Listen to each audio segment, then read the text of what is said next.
to another water body. They're staying put where they were born.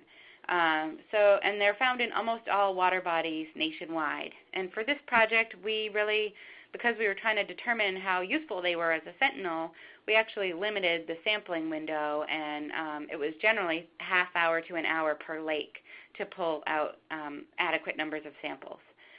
Further, there are only 7 families in the U.S. 6 are commonly found, although there are many, many species.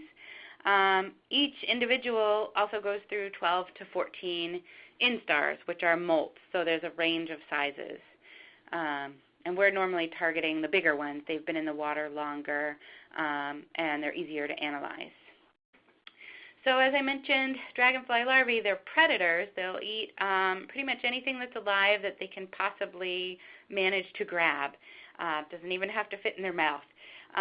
So they can be top predators in some systems that don't have fish, which gives us a sentinel for those places.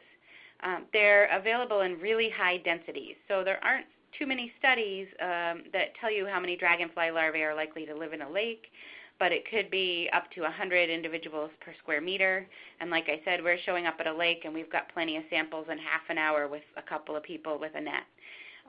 We've done some rearing studies here in Maine in collaboration with a local high school, and a single female can lay up to 1,600 eggs. But then most of those eggs never make it to adulthood, so 95% of them don't survive to adulthood, based on some of our work here in Maine as well as at Dartmouth.